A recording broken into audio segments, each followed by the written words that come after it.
Hello. Today I'm going to be covering modeling your hand in clay. Your assignment for this project is to model an exact reproduction of your hand in clay excuse me, and fire it to make a permanent object. We want you to use the expressive qualities of the hand to communicate an idea, emotion, circumstance, something of interest to you that you can explore through a hand. You may be wondering why we would do an exercise like this in 3D design, and there's a few different reasons. First of all, modeling a hand is an excellent exercise in seeing. So just like in drawing, when we draw from observation or we draw the figure, since we know so much about the figure, we can tell real quickly whether what we're drawing is accurate or not accurate. Same thing with the hand. When we model our hand, we have such intimate knowledge of what our hands look like that we'll know whether what we're modeling is correct or not, and we're going to really learn to understand what the form of our hand is, how it works. So it's a great exercise in seeing. There's also a history of people making figurative objects that goes back as far as we have history of people. We have objects from and the dates keep changing, but they're, my favorite piece to reference for this, and I think art historically, is the Venus of Willendorf or the Woman of Willendorf, depending upon, things change in art history.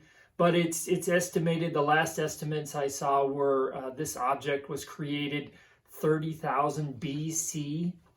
So this is a super old object. It's a small carved female figure, and there's speculation as to what this figure purpose was.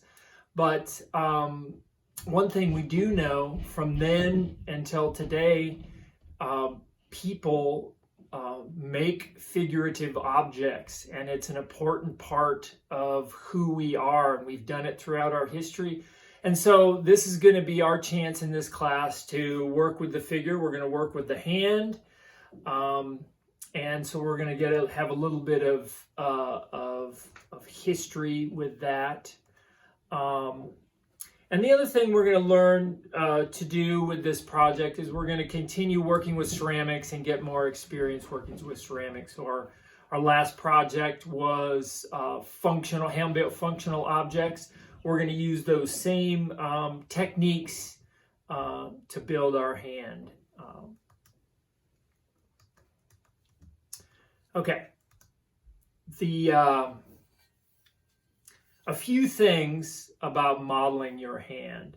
The way the process is going to work is, first you're going to go and you're going to come up with an idea. And I think to develop your idea, doing some research online, if you do a Google search on hand sculpture or clay hand, you'll find many pieces. And I think, our hands are such expressive parts of our body.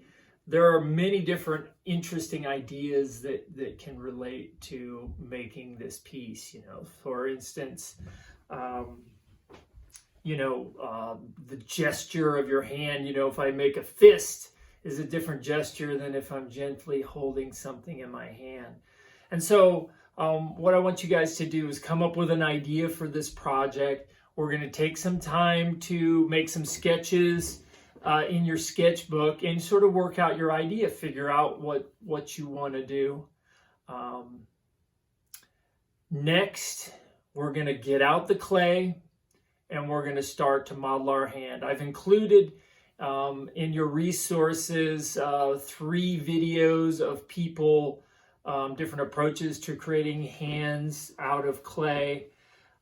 There's not necessarily a right or wrong way to do it, but there's definitely a right or a wrong way of your hand, of the form of your hand being. So what I would like you guys to do is model your hand, so you have your hand there available to measure off of, to look at, to photograph. I think that's an important thing, and another reason that modeling the hand is a great exercise when we're doing a figurative piece of sculpture here in 3D design. Here are a few examples of student work for you to look at, to hopefully give you a few ideas and see how other people have done or approached this project. Okay, things to consider as you're working to construct your hand. So these hands are made of ceramics, and we have to use good ceramic techniques that we discussed in the last project and the videos you watched. Otherwise, your piece is going to fall apart. The main thing when working with ceramics that is going to make or break your construction is managing the moisture content. So when you're working, make sure you have water to add moisture to your piece so it doesn't get too dry. We're going to be using our wet box to store our piece between your modeling sessions and to carry the piece to the Elkhorn Valley campus when we go to fire these things. So that's a tip. Make sure you're controlling the moisture content when you first start to work with the clay. It's very pliable, and it's a good time to roughly work out the overall form of the piece and then get the piece sort of set. And then as it sets in the wet box, it's going to gradually dry some to sort of maybe a soft leather hard state where you can still move things around, but the piece stands up on its own, and that's a good place to be while you're modeling and refining your piece. As you're building your project, again, one of our goals is to make this hand convincing and make this hand accurate. And oftentimes pieces where the hand isn't convincing and isn't accurate, it oftentimes looks grotesque, because again, we know how our hand looks, and we have a lot of experience with our hands, and so when we're modeling our piece, we know when it's wrong. And this is a tough exercise and not the easiest thing to do. So my tips for you are to start with the general overall form and work on that general overall form without adding details until you get that overall form to work, until it's convincing, until it looks like a hand, until you can stand back from it and look at it from across the room and it looks like your hand. If you move on to the details too early, what happens is you spend a lot of time modeling a fingernail or something, or a knuckle, and then later you realize that fingernail or knuckle's in the wrong place. It's very hard to change that part of the piece that you've put all that effort into. So please work to get the overall form. And some of us, we might work these 2 weeks and not move on to the details because we just weren't able to get the form accurate. That's fine. I would much rather have you spend your time working to make the form correct and convincing rather than adding details to a hand that just doesn't work. So once you have the form worked out, then move on to the details. A few things about the anatomy of our hand. So we think of our hand as this flat thing, and we almost think of it looks like a glove. Well, it really doesn't. If we look at our hand from the side, it's much wider here than it is up here. And so when you go to make your piece, you want to really look at that. Your hand isn't flat. The other challenging part of modeling a hand is the opposable thumb. So we have this opposable thumb that can go in all kinds of positions and really change the shape of your hand. So my hand can be a fist, almost like a ball. It can be flat, it can be outstretched, it can be pointing. It can be in all these different gestures. you want to really take note of the difference in the thickness from the bottom of the palm to the top of the hand. It's probably 4 times as wide here as it is here. And so that's a problem that many of us have as we're creating our hand. Another thing you want to do, and here's a hand that was created for this class. One thing you also want to do is make sure that as you're building the hand, you look at it from all directions. So this piece it's not somebody giving you the finger that it looks like this was designed as a piece. I built this, and I was going to have these little figures pulling this hand with a rope.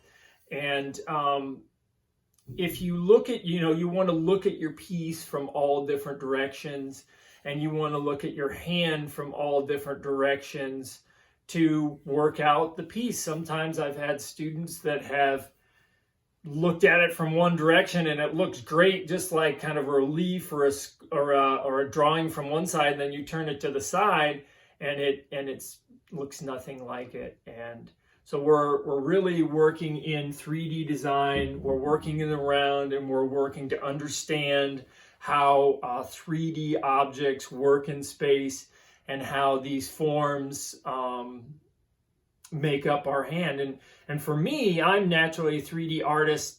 This is much easier than drawing for me. I can create this hand fairly quickly, get it halfway convincing. I've been teaching this assignment for 15 years, so I've had a lot of practice doing this thing, a few times a year for 15 years.